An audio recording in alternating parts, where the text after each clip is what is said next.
Ukhozi ogula amaphiko kwaye kwaphephezela omiyane inyoni nobuciko nomnyunyiyo edweleni isivinini emafini icula ingoma emnandi yayahlukanisa unyaka omusha omdala inyoni enezigidigidi zabalandeli abayilandelayo zamemeza sezidololozela zathi siyayazi le nyoni yayiculela okhokho bethu abanye abathule isibongo sokhozi FM sisibhalelwe isidadada sothu Ukhozi FM luhamba phambili. Sasifikile futhi leso sikhathi esimnandi sokuthi mina nawe sixoxe noma ikulethele ingxoxo ehlabahlosile nabantu abahlukahlukene. Igama lami Neliswa Cele Ukhozi FM TV. Namhlanje isihambeli sami sikhuluma nomuntu osephumelele emabhizinisini ahlukahlukene, umuntu othandwayo abantu basemphakathini wangakubo nabantu nje eNingizimu Afrika yonke. Ngilesiqiniseko khuluma naye uMnumzane uSmanga Mabaso uzinze lapha eMsinga othukela mawazi gifkhala umthando wemoto uyamazi lo muntu namanye amabhizinisi khona laphana isiqalo mangaphazami igama lehotela likhona lapha othukela umuntu efikile nanguwe umuntu osevakanye lo ndaba sokhuluma namhlanje sizwe indaba yakhe waqala kanjani ukuze afike la ekhona namhlanje. Ngikubingelele nkonke. Sawubona. Ninjani? Siyaphila mama kunjani wena? Siyaphila ngiyajabula sisakwazi ukuxoxa nawe namhlanje. Ngiyazi ukuthi izinto osebenza kuzona zizosiza abantu abaningi abasemakhaya nabo bazothola ukuthi bathole advice belekeleleke ey'ntweni nabo abafisa ukuzenza. Mhlawumbe uma sixoxela ngokukhula kwakho siyazi ukuthi manje usuwumuntu wamabhizinisi ovele wazi ukuthi uzongena emabhizinisini. Ukukhula kwami makaya ngazange ukuthi ngizongena emabhizinisini. Kodwa ngenhlanhla enkulu umuntu ukhuliswe abazali bekade besebhizinisini. Ekuqaleni kwabo wonke umuntu bekade ebuka siqale ngolimi. Safunda ukuthi kwenziwa kanjani abazali bekhuthele kakhulu. Futhi ke bayawufaka kuthina sonke sizingane zabo ngoba nathi sesijoyina khona lapho. Amabhizinisi akuyona into esathi sayile esikoleni sabefunda kodwa kwaba ukuthi siyincele nje ekhaya. Into emangazayo leyo ngoba baningi mhlawumbe abaneziqu zobhizinisi kodwa bafikile la ukhona njengamanje. Mhlawumbe uzokusicushisa ukuthi yimaphi lama-tips ekumele sihlale siwacabanga noma siwakhumbula ukuze amabhizinisi ethu eyohlezi ephumelele. Ngingathi nje ikhathi ngeke zafana. Udinga ukuthi ube umuntu owaziyo ukuthi ufuna ini empilweni yakhe. Umuntu odinga ukuthi azi ukuthi ufuna ukuthi ngesikhathi esithile usuwenze ini. Uma ngabe kungenzekanga leso sikhathi obukade ufisa ukuthi wenzeke ngaso, uphinde uyinikeze elinye ithuba ngoba kuyenzeka ukuthi kube nokuthi ngiyafisa ukuthi ngesikhathi esithile sengila kodwa kungenzeki ngokwakho. Kodwa uma ngabe uzophokophela kuba ukuthi usazophinde uyinikeze ithuba lokuthi ake ngiphinde ngikwenze ukuthi ngibone ukuthi ngigejele kugcina kwenzeka. Umuntu uke lapha eMsinga indawo nje yasemakhaya. Umuntu waba nombono nje ukuthi kungakuhle ukuthi izinto esike sizibuka uma ngabe siphumela ngaphandle iningi lazo silethe emakhaya ukuze abantu esinabo lapha bezazi. Abantu abaningi bazokwazi ukuthi uMsinga kube indawo nje kuyaduma kakhulu ngendaba zezinto. Ukuthi kuyaliwa sikhulele kunjani. Nawo uma bese sikhula thina akubangayona into esiyithandayo leyo yezinto. So sasifisa ukuthi-ke ake sikushintshe indlela abantu abekade bewazi ngayo uMsinga. Waziwa ngendlela ngokuthi kwenzeke izinto ezinhle. Mhlawumbe wawungenalo uvalo ngesikhathi usaqala ukuthi le ndawo lena edume ngezinto ey'kanje mhlawumbe amabhizinisi amangwaqala angeke aphumelele. Kungaba khona lokho kancane kodwa-ke uye umuntu ebenethemba lokuthi into oyenzayo uma ngabe unenhloso noma unesifiso sokuthi iphumelele kuyenzeka ukuthi iphumelele. So yilento engiyibuka yenzeka abantu ngendlela isikhathi saqala ngaso amabhizinisi eMsinga noma nesikhathi okuyisona njengamanje sekukuningi osekwenzekile. Okuchaza ukuthi uma ngabe singaba nemibono efanayo sibekwaningi uMsinga kakhulu ngacishe ufana nethi. Mhlawumbe ukuzwami olandelayo uzothi akulula esikhathini esiningi ukwakha amabhizinisi njengoba usuwenzile. Mhlawumbe kunemithetho noma izinto ey'sey'ndaweni ezahlukahlukene kwenza kube nzima. Mhlawumbe ufuna ukwakha isitolo kodwa umgwaqo awulungile abantu bazofika kanjani kuleso sitolo.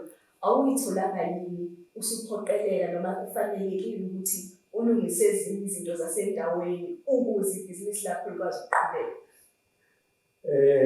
Lokho kwenzekile. Sibe nenkinga zemigwaqo.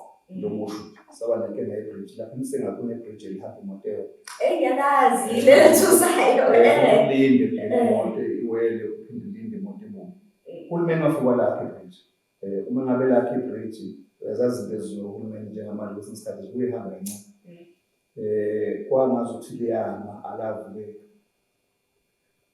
azange besilinde ukuthi uhulumeni ezibe ukuthi uyayivula sabe sesizame nje ukuthi kwaleli bridge leli lihamba imoto ehamba nayo siyadinga asikwazi ukusebenzisa kwenzeka umgwaqo omubi lapho wehlayo ohlela eMsinga kwathatha isikhathi usetenza ungapheli nawo lapho kwakudinga ukuthi umuntu engeneleke uhulumeni ukuze ukwazi ukuthi uphele so into efana lezo siyahlangabezana nazo namanje senazincane into efana lezo as much as ke ibhizinisi njengamanje likhulu akufanele ukuthi ngikucacise lokho akulula neze actually kusukela ngemva kwesikhathi se-COVID yakuyahlalisa izinto eziningi ngiyayibamba uthele uma sekuthi kuyavuleka kancane umthelelo omunye usuphinde wabakhona lapho sekuyinto eloshela naye yenza ukuthi kube khulu kakhulu uma sekudinga ukuthi ube nebhizinisi ngapha ugesi awunawo sekufuna uqale phansi ukuthi generate into ongazange uzibaleke sekufuna ube nodizili into ongazange uzibaleke engakho ngikhuthaza kakhulu osomabhizinisi abakhona abasenazo indawo zangakubo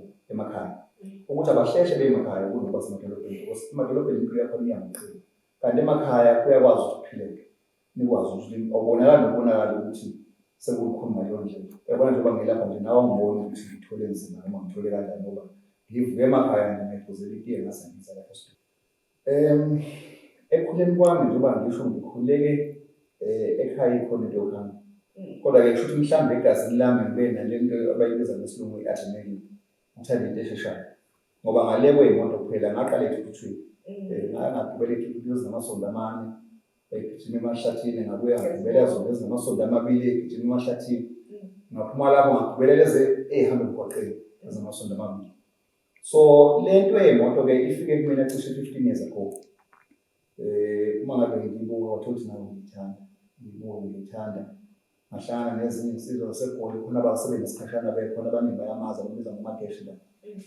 ngahlangana nabo athola ukuthi balula ukubona lo mdlalo enguthandayo lo ngangakashele eGoli ufike ngibona ukuthi kwenzakalani ngaze nganothando lokuthi ake ngiyenze into endaweni yangithi-ke manje abantu abawuthandayo lo mdlalo abese uhamba beyekude beyobuka abawutholela eduze kunalokho kubuye baqhamuka ngaphandle bezile so ngaqala kanjani uqale-ke 12 years ago kuba ngithi ngaba nothando lawo 15 years ago 12 years ago ngase ngiqale indawo ngiyakha kuba ukuthi-ke sihosta khona ama-event njalo ngonyaka sikhulile esiziyakhula uma ngabe ngikhumbula kahle ekuqaleni siqala mhlawumbe sasinabantu ababengeqile ngisho 1000 kodwa njengamanje isikhulile siwumcimbi usuthatha abantu abacishe besondele ku-10,000 ngoba sekuba umcimbi esiwenza weekend yonke kuyangijabulisa ukubona lokho kwenzeka ngoba akusikhona ukuthi ube umcimbi kuphela but kudala nje amathuba omsebenzi endaweni iy'ndawo zonke zamabhizinisi ziyakwazi i-benefit ezokulala ziya-benefit ezokudla ziya-benefit ngisho abelungu abasendiya baphi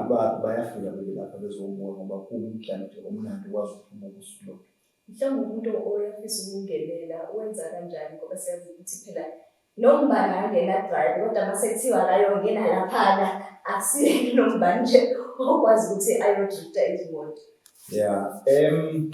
angithi-ke ngingesingedwa owenza lo mdlalo ngizothi eSouth Africa ziningi iy'ndawo eziwenzayo ukuba ngeke ngabalula abantu abafana nomageshi khona abantu abafana nolifa abasevali abawenzayo namcimbi efana nanje so umuntu uma ngabe ezohosta umuntu ofana nami ngidinga ukuthi imicimbi efana nale yenzakalayo endaweni ngiyihambele ngifike ngibabukele abantu ngibabhale phansi ngibabhale phansi ukuze uma sekuzofika umcimbi wami sengiyazi ukuthi obani engibamemayo abazosuke bezodlala because okukhulu ukuthi unokufundisa iskill ukuthi imoto ihendishwa kanjani that is one okwesibili uba nento yokuthi u-entertain i-crowd abantu abasuke bekhona ukuthi beyibone imoto ihawu kanti le moto ikwazi ukwenza kanje ngoba abanye abantu abazi kodwa uma usobela kakhulukazi kule yeskill iy'ngozi ey'ningi ezimgwaqeni uma kuthiwa abantu bebekade bengasifunda lesi sport bebengacishe bencine abantu abadala iy'ngozi ngoba ukufundisa ukuthi uyazi imoto ukuthi uma ngabe yenza lokhu ukwenzile uma ngabe kwenzeka lokhu kwenzeka kanje manje isikhathi esiningi umuntu uhlangabezana nento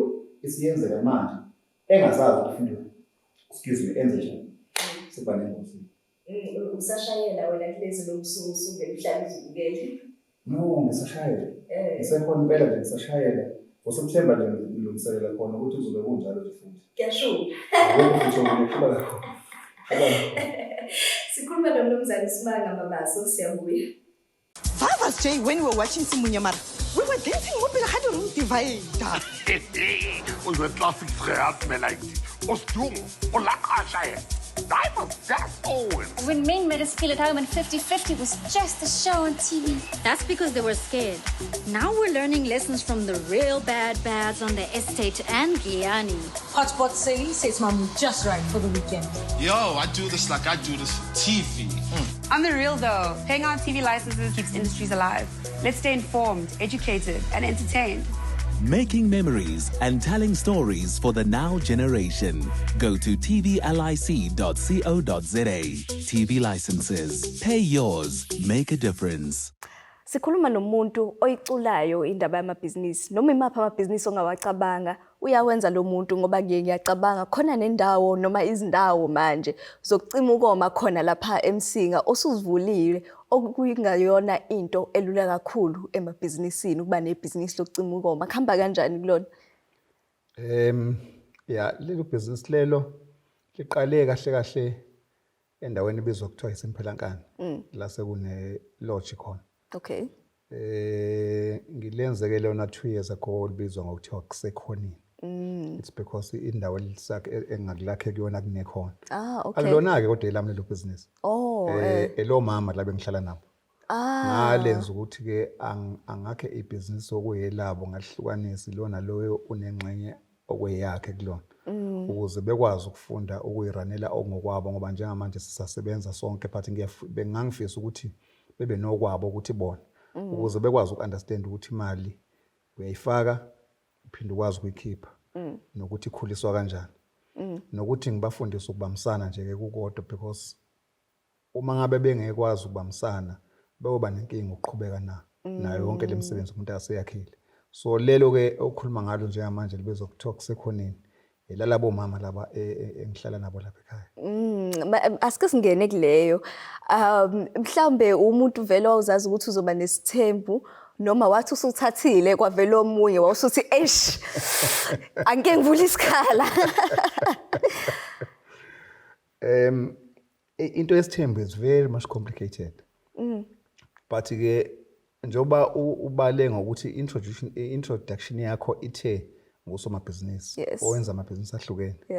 Ngenkathi ngaqala ngebhizinisi lekhawashi. Okay. Angithi ngishintshile kwikhawashi ngaya kwi-funeral parlor. From funeral parlor ngakhela okulala. Kwelokulala ngakhela inye kwemva lokho ngakhela. Onke lamabhizinisi asenza ane-purpose eyodwa ukwenza imali. Uqashwa kwabantu ukuthi sikwazi ukuthi siphile. So ke la komama ngiyayifishanisa. Ngahlangana naye waba yikho konke engangifisa. Ngaphinde ngahlangana nomunye angithi phela manje umuntu uyangibuka nje kahle angimubuka ngakho. Phinde nganenhlanhla ukuthi ngiphinde ngahlangana nomunye umama. Ngase ngithola izinto zokuthi ucomplimenta lo. Hayi ukuthi ngiyamreplace ucomplimenta lo. Ngase ngithi hayi mama ngicela ukucelela nasi lengane yabantu ingene la ekhaya ngoba ngazuthi khona enihlangana kukho okungasiphilisa la ekhaya. Kwaba likhonike eqaleni because wayecabanga ukuthi mhlambe ngiyadlala ngangakusho vele before ukuthi ngiyofisa ukuthi ngenilanga uma ngithi ngiyayibuka nje umuzi wasekhaya ngwandisi. Wabona ukuthi ngiyadlala cishe ngendlela akayibuka ngayo but uthe uma ngabe sekwenze kwabona hawu kanti baba wayiqinisile ngempela. So ngase ngicelela ke lengane yabantu yasingena. Sahlala nayo lo qala sihlale nawo 20 years kulonyaka. Emva ka 5 years ngabe sengithatha lo wesibili sengihlale nawo 15 years lo wesibili. Okay. Usehlalileke lo wesibili 50 years. Athi nje ngihambela ngingajahile ngabuye ngaphinde ngavele ngahlangana nomunye. Wavela kahle. Ngahlangana nalo wesithathu. Sihlaleke nalo wesithathu manje iminyaka emithathu. Oh wow. Sihle nje hayi kumnandi kufudumele. Akuxatshana kubanjisene. Yigceke elilodwa. Sidla nje eplatini elilodwa izingane idlala zonke. Sidlala sonke kumnandi nje. Mhlawumbe mawukhuluma nabanye abantu besilisa emakhaya ngoba uzothola ukuthi bafisa ukwenza njengawe kodwa mhlambe kaxatshana bakwazi ukugcina ukuthula phakathi komama emakhaya ingane mhlambe azizwani ngazathu thizeni ikuphi ongakwenza njengomuntu ukuze umndeni wakho uhlale kuwumndeni onokuthula? Uyazi ukuthi lo mbuzo as much as ulikhona ukuphendula ngezathu sokuthi ukuba nesithembu kucishe kufane nokuba nezingane. Ayikho irecipe ngempela etheni ungathi nansi esebenzayo ukuze ingane ikhule ngendlela ekahle. Kodwa okubalekile ngendlela esengibuke ngayo ke ngeexperience esenginayo encane ukuthi wena umuntu wesilisa kubalekile ukuthi ungabi lona ixoki. Okokuqala nje akufanele ukuthi ube umuntu wesilisa othatha indaba zangapho uzisengale. Iqala lapho. Okwesibili angithi leyo nto le idala ukuthi mhlawumbe kwesinye isikhathi umuntu usosuka osazama ukufaka lo mama wesibili. Umefika kulo wesibili efike uyazi uyalwa lo uyilokhu. Izinto lezo kufanele uyigweme ngoba abantu besifazane badaleka ngenye indlela nje. Bavele becapitalize ngento eyenziwa yiloya engazi ukuthi lo muntu wesilisa akayithandi bese vele capitalize kuyona. So ke uma uyigwemile into yokuthi uthatha indaba zangaleziye ngapha kwenza kube nokuthula ekhaya. Okwesibili ingane ngakwelami side ngiyayithanda ukuthi ngihlalise ndawonye ukuze zezane engathwa ingane yakwa sibanibani ingane yakwa sibanibani azazi ukuthi ingane zale ekhaya ngalendlela yokuthi mina nje lapha ekhaya uma ngabe ngihleli kwamacele hayi umacele kwamasibanibani omunye ingane zakhona ngiyayilanda zibuye zize la sizolala nazo la ekhaya. Ngoba ngiyifundisa ukuthi zazi ukuthi nala kusesekhaya la ubaba kakhona zingabe ngazi ukuthi akungenwa lapha. So impilo yethu siyiphila kanjalo. But engiqonda ukusho ukuthi okubalekile ukuthi umuntu wesilisa kufanele ukuthi ebe umuntu obuba neqiniso kulabantu akaphila nabo. Okwesibili ube umuntu onomgogodla. Uma ngithi iqiniso kwehlanganisa izinto eziningi. Uma wenza into kungathi ngoba ngibuka umagaye ngathi muhle bese ngizomenzela zonke into engathi ziyacobezela edlula ezikabani. Sidinga ukuthi senze yonke into ngendlela efanayo. Kuyakunikeza ukuthula ke lokho because ngishulele awulokho unyakaziswa kuthiwa vuka sixoxe. So indaba kavuka sikhuluma ngejwayele angiyazi nje mina yenzeke ngoba ngiyenza ukuthi zonke izinto ngizenze ngendlela ecishe ilingana. So ke ngiye ngithi uma ngabe ngikhuluma nabantu abafisa ukuthatha isithembu ngithi mina okokuqala ungamthathi ngoba kuukuthi ucasulwe omunye. Awuthathi isithembu ngabona njalo usho ukuthi ngamazwi we are trying to replace. Mthathe ngoba kunesidingo sokuthi umletha la ekhaya. Inhloso ke mina yami ukuthi ngibe nesithembu ukuthi ngifuna ukukhulisa umuzi kababa. Ngifuna ilegacy kababa ngiyafisa ukuthi igcineke for the longest time. Ingapheli kalula. Ingakho ke ngizama ukuthi ngiwandise nje umuzi ngoba labo mama ngabe fika kube khona akangifikela nakho. Mayithi ngifikela nakho ufike ngishile ngenhlanhla ke yabafana mina ufike ngishile umfana enginakho ukuthi mhlambe lo mfana mangabe khula kusasa uyocishe bambelele ebhantshini lami ukuthi baba wayenza. Yes. Awukazi nje uyithola udideka ukuthi namhlanje ngizolala kulomuzi noma namhlanje ngizolala kuloya. Uyazi nje sakwenza sokwalula ngakhona ngithi manje abantu ngirana amabhizinisi nje izinto eziningi engizenzayo. Sino WhatsApp lapha. La sihlangane khona sonke. Manje kulo WhatsApp lo la uke uthola khona kwesinye isikhathi uma ngabe kwazi ukuthi iyashintsha i-duty roast iyashintsha. Bese kuthiwa ungakhohlwa njalo i-duty roast siyadlala senza yonke into kulele masifuna ukudlala siyadlala kule group masikhuluma ngomsebenzi siyakwenza. So nayo leyo ngxenye iba khona ukuthi cha baba ungakhohlwa njalo ngiphekile. Sengiyazi ukuthi ngiyenze iphutha. Because kuye kwenzeka kwesinye isikhathi uthola ukuthi ngomsebenzi ngihambile mhlawumbe 2 days or 3 days. Mangibuya mhlawumbe sengikhohliwe ukuthi kambe ufuna ngabe ngiyakuphi. Sengiyobuza apha egroupini hayi ningikhumbuzeni boye bangani bami ukuthi kambe ngiyabe namhlanje. Bese beyangikhumbuza ukuthi hayi namhlanje uzekapha bese ke ngiya ngakhona. But akaze nje kube nenkinga ukuthi ngizwe ngazi ukuthi akuyesinda ukuthi ngibe khona umuze ngiyakuwo kuhlale kumnandi. Ngithi umuntu ongenaso isithembu kahle kahle is missing out. Ngempela ngoba manje umuzi nomuzi engiya kuwo ngifika kumnandi kufudumele kusukela ekudleni. Ngidla ngithi ngibona nje ukuthi ngifresh ungazi ukuthi ngathi ngina 30 kanti sengikhula khulile. Ngiyeza sokuthi bangiphekela ukudla okufresh zonke insuku, ukudla okuhealthy zonke insuku. Angudle nje umfudumezo mina kule mizi. Ngihlale ngidla nje ukuphekwa ukudla okuphekwa namhlanje okufresh. Okufresh. Ekseni mangivuka ngamakhekhe nekhofi lapha ezokumphethe before ngiphuma nje ngiyogeza. So ke kwenza ukuthi kube mnandi zonke izindle engisuke ngiya kuzona. Mhlawumbe ngizothinta kancane kokwemali. Siyasibone ama-shows ahlukahlukene komabonakude uthola ukuthi umuntu usefisa ukuletha omunye unkosikazi kodwa manje yambona ukuthi kusapataniswa nangokempilo awazi ukuthi unkosikazi omunye uzophinda ezofika ahlale phi la ekhaya. Kubaleke kangakanani ukuthi mhlawumbe isimo somnotho womuntu yena siqonde uma efuna ukuba nesithembu? Ngeke ngithi isimo somnotho ekufanele ukuthi siqonde. Ngokushiso yini lokho? Angisiqalanga isithembu mina ngoba kuwukuthi senginemali. Okay. Ngasiqala isithembu ngenhloso yokuthi ngifisa ukukhulisa umuzi. Imali kibe mhlambe uthola ukuthi iyoba khona ngoba la ekhaya ileyona indlela esisebenza ngayo. Kunomenze ukuthi ngaba khona umuntu ofuna ukuthatha isithembu kodwa kuwukuthi uqashiwe. Ekwazi ukusithatha isithembu uma ngabe ezokwazi ukuthi uyimanage kanjani leyo nto. But ke ziningi izinto esuke zifuna ukuthi uyibuke uma ngabe uzosithatha. Ngeke ngithi mina njengoba ngisho ukuthi mhlambe ngiyokusho based on my experience. Uma ngabe uthatha umuntu osebenza endaweni akahola khona kangconywana, mhlambe kungaba kuhle ukuthi uma ngabe uthatha olandelayo kuba ukuthi nayo ucishe ehole ngaleyo ndlela ekangconywana. Ngoba uma ngabe ubathathe bengafani cishe mhlambe kuyokunikeza challenge ekuthenini lo ohola kangconywana ukwazi ukwenza ezinye izinto ngaphezulu kwalo. Noma ngabe ungabanikeza wena mhlambe lokho banikeza khona ngendlela obanikeza wena kodwa lo uyangeza sokuthi unamandla athe xaxa uzokwenza ngaphezulu. Nawo lokho kugcina mhlambe kuba nomthelele enganeni ukuthi izingane zingathi mayibuka la ekhaya ubona ukuthi hawu lapha ehlala ehlalweni zesikhumba.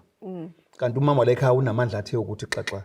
Lapha ya uthola ukuthi bagcina bona beyohlala ehlalweni esiyindwangu nje. Bese izingane zingakwazi ukunderstand ukuthi kwenzeka kanjani. Ngeke ngithi ke kunalezo zinto ezincane ekudinga ukuthi kwesinye isikhathi mhlawumbe ungabe uzokwenza ukubuka ukuthi ukwenza ngandlelani. Kwicase yami nginenhlanhla ke le encane yokuthi sisebenza sonke la ekhaya. So uma ngabe kuukuthi sidla isinkwe esibrown sisidla nje sonke ngendlela efanayo. Uma ngabe ukuthi siphana u2 kuphela kwenyanga siphana u2 sonke ukuze sikwazi ukuthi siphile ngendlela efanayo so kuyasiza. Ingakho ke ngeke ngikhuthaza ukuthi nomunye uma ngabe eyicabanga into efana leyo engazuthi ngayigwema kancane into yokuthi mhlambe wawuthathe umuntu ohola kancane usunako usubona sekuqhamuka ongazuthi usengconywana ngamandla usuyamba ufuna ukumthatha ngoba uzoqhelazeka lo. One way or the other noma ungathandi kuzokumenza ukuthi uthole usegcina ethwala nzima.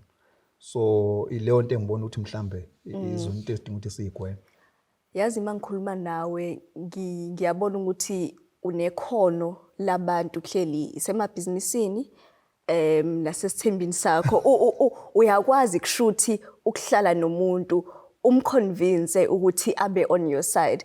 Mhlambe leso skill nje empilweni iskill owasithola kanjani emabhizinisini akho mhlambe ma approach abantu ukuthi ngine idea nginombono kanjena ngicela usebenzisane nami iziphi izinto ekumele siyikhumbule? Ngicabanga ukuthi into ezibalekile ukuthi akufanele ukuthi kube umi kube uwena oyiqhakambisa kuqala. Kufanele ukuthi konke okwenzayo as much as ufisa ukuthi izinto zihambe ngendlela yakho kodwa ngicabangelele liside elinye ukuthi kambe lona uma ngabe ukuthi liyasondela la ikuphi elizomenzo ke ngithi mhlambe uma ngabe sikhuluma into yesithembu uma ngabe eza ngapha kumina angisumletha ngapha umntwana abantu ngizomhlukumeza ngokuthi ngizomlambisa njengoba ushilo angisumletha la ekhaya ngizomfaka kwi-competition engenasidingo. Emabhizinisini uma ngabe ngisondeza umuntu angumsondeze lapha ngento yokuthi sobabili siya benefit. It's not only about me because leyo into isikhathi esiningi esilimaza ukuthola ukuthi abanye abantu bayivalela inhlanhla ngeza sokuthi uma ngabe efika endaweni noma into akazenzayo ufisa ukuthi kube uyena oqhaka beseka phambili bese laba abanye abantu bengathi basale emuva bese uthola ukuthi izinto zakho zihamba kancane. Kanti uma ngabe kuukuthi uyibeka phansi ngendlela esakhuliswa ngayo ke thina uma ubeka phansi kuyenzeka ukuthi ube nenhlanhla ukuthi bese bengazi ukuthi abantu bayakuphakamisa. Mawukhuluma uhlala uthi ufuna ukwandisa umuzi kababa ngiyabona abazali bakho bekungabantu ababaleke kakhulu empilweni yakho. Mhlambe nje ngixoxele kafushane ngabo nobudlelwano bakho nabazali besaphile. Yeah, abazali bami sibe nobudlelwano obuhle kakhulu nabo. Growing up umuntu wayekade ecabanga ukuthi aba strict because bebengazwana into eningi abazali bami bebabantu abakholwayo. Now eyinto ke ngiyoqala mina ingane yabo sengiyakwazi ukuthi chaza ukuthini ngoba angithi umzali uma ngabe uqala usuke safunda into eningi ngawe. So ba strict uyazama ukukhulisa ngendlela akafisa ngayo. But one thing I can say about my parents babe nothando kakhulu, and into engangithanda kakhulu nangangubaba ukuthi ubaba wayengumuntu onomgogodla, umgogodla ke backbone ebalekile kakhulu, because abantu abazali abaningi abana umgogodla benza izinto okubona qobo lwabo abangakwazi ukuthi uma ngabe sebehleli phansi beyibuka ukuthi babezenzelani bengeke bekwazi ukuphendula. Now ubaba wayenento yokuthi uma ngabe enza into beyenza into ngoba kuukuthi uyakholelwa kuyo. And uma ngabe kuukuthi futhi usiyabona ukuthi hayi lento bengikholelwa kuyona but engazuthi bengesiyona befuna ukuthi ngibe kuyo, uyakwazi ehlale phansi nikhuluma, akavele ethathe ngokuthi uzoyibonela ukuthi sengishintsha umqondo njengamanje. So that's what I liked about him. Ekukhuleni kwami sebezohamba empilweni emhlabeni kahle kahle bese sabangani, ubengasasiyena nje ubaba engiza kuyena njengobaba but bese ngiya kuyena njengomngani wami, njengomfowethu, because bekuba kuningi izinto esikhulumayo singasakhulumi ngelevel yokuthi ubaba kuphela. So ubudlelwane bethu babo buhle kakhulu, basifundise ukusebenza, ukukhuthala, nathi sisafisa ukuthi sikudlulisele enganeni zethu ngoba abazali bethu njengoba ngishilo ukuthi amabhizinisi singene kuwona through bona. Bengazange beye esikoleni kodwa nje kuba ukuthi basifundisa ukusebenza kanzima. Now nathi ke sasesingena kulokho esifisa nathi ukuthi sikwehlisele enganeni zethu nezingane zethu kudlulisele phambili ukuze lokhu limile lelo gama njengoba ngeke ngasho ngathi sesilwele legacy njengamanje. Ngingedwe ekhaya mina, fortunately or unfortunately, owumfana ngilanya amantombazana amathathu. Now njengoba nginemizi ke le ngiyandisile, nginesifiso, nginokuthemba sokuthi laba abayizimuva ke umuntu akabalethile emhlabeni bayokwazi ukuthi bephinde nabo bebe nombono esibe nawo, nombono omkhulu nogogo ababanawo bese eMsinga, because ngikuthatha ngokuthi ukuba kwethu eMsinga sizalwa yilabo abazali asihlalelanga nje thina kuphela ngokucabanga kwethu, kodwa kwakunesizathu mhlambe esingesazi sokuthi umdali noma kumveli nqana uNkulunkulu wasibekelani khona. Engicabanga ukuthi uba khona kwethu lapha ukuthi sidinga ukuthi sibe ne-impact emphakathini esiwakhele ngokubasiza lapho esikwazi ukuthi sibasize khona ngoba uNkulunkulu siphile lawo mandla amancane ukuthi sikwazi ukuthi sibe usizo khona. So ubudlelwane bami nabazali bube buhle kakhulu, especially when it comes to that. And umuntu kubuke kakhulu mhlambe ke manje bengasekho ukuthi labantu labo uyababona babe nombono othile ngaleya ndawo nangathi njengengane zabo, and siyafisa ukuthi lo mbono kungabi umbono oshabalala ngoba sekuselethini. Mhlambe semphetha umbuzo wami uzothi ngelinye ilanga usungasekho abantu sebekhuluma ngokuthi kwakhona umuntu ekuthiwa uSmanga Mabaso futhi abathini wayeumuntu onjani? Kulikhona ukuthi ungafisa into ongenayo icontrol yayo, kodwa mina ngesingami nginento ethi ngiyafisa ukuthi uma ngabe sengihambile kube nezinto njengoba ngishilo ukuthi ukuba khona kwethu lapha sidala ke njengoba siqale lenkulumo yonke ibased empilweni yami namabhizinisi umuntu akawenzayo. Nginokufisa ukuthi abantu bazi ukuthi noma ke bekhumbule ukuthi kwakukhona not uSmanga kuphela kodwa umndeni wakaMabaso owakwazi ukuthi ube ne-impact engakanani emphakathini wabo. Ingakho ngiyengifisa ukuthi wonke umuntu ongazi ukuthi no sedolobheni ebuyele emakhaya ukuze ngempela ebe ne-impact, because nginento yokuthi njengoba sinalamandla namancane esiwanikezwe uNkulunkulu usinikezele une-purpose yawo. Kunabantu abafundile abanamajazi angasuka kulolu dongo efika kulolu mhlawumbe bangakafika empilweni esiphilile, and I can't be proud ngibe ngiyiqhenye ngokuthi sengingcono kunabo, kodwa engikwazi ukuthi nginalawo mandlanyana amancane umuntu uNkulunkulu akamphe wona unesizathu sokuthi usiphelele. So sidinga ukuthi ngaso sonke isikhathi umuntu efuna ukuthi yini indaba ukuthi mina ngikhethekile ngaba nalamandla amancane enginawo, ngiwasebenzisa ngendlela ecorrect yini emphakathini, ngiwasebenzisa ngendlela ecorrect yini kubantu engiphila nabo. So uma ngabe ngathiwa ngifikela leso sikhathi sokuhamba, ngingafisa abantu, mina ngifisa impela nje into engiye ngisho leyo ngaso sonke isikhathi ukuthi ngifisa ukuthi abantu kube nezinsuku noma ke nenyanga enyakeni noma ngeyikhathi ezithile abazi ukuthi uba kuthiwa usekhona uSmanga ngabe sekwenzeka lokho, uma kuthiwa usekhona uSmanga ngabe sekwenzeka lokho. Mangabe kuthiwa khona uSmanga sekuhlelwa lokho. So ngifisa kanjalo mina mangabe ngathiwa sengihambile kube khona lezo zinto ezisele emakhanda abantu.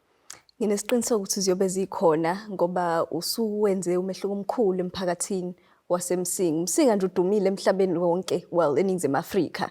Masiqala lapho ngezinto ezahlukahlukene amabhizinisi izinto ezikhona ezobe iqale uwena. Sibonge kakhulu ukuthi ufile namhlanje waxoxa nami. Ngiyabona futhi ukuthi nababukeli bethu bakwazile ukuthi bahlomule okuningi. Bonga kakhulu ithuba ngibonga ukuthi nikwazi ukuthi ningimeme ngibe khona la namhlanje. Engithembayo ukuthi kukhona okuncane mhlamba abayokwazi ukuthi bekuthole noma kube isifundo kuyongijabulisa lokho. Phinde bekwazi ukuthi bengithinte nami bengilekelele ngoba phela mhlambe nami kunokwenza ukuthi khona lapho engidinga ukuthi ngilekelele khona. Mangabe bezokubuka nje lokho abakubuka bongithinta bethi hayi weMabaso. Lapho ukuthi khona nalokho engathi ungakushintsha kanje kuyongaka nami lokho ngenze ngibe umuntu ukuze isifiso sami sokuthi mangabe ngihamba emhlabeni sali igama likhona ngiyophiliswa yilokho. Indaba ilapho uthi ngelinye ilanga ufisa abantu basale bethini usuhambile usungasekho. Ngibonge kakhulu ukuthi uhlale nami kuUkhozi FM TV. So phinde sihlangane kwenye episode tshele nabanye www.ukhozifm.co.za ebese uyacaphaza laphana uUkhozi FM TV ukuze soqhubeka sixoxisane kube mnandi.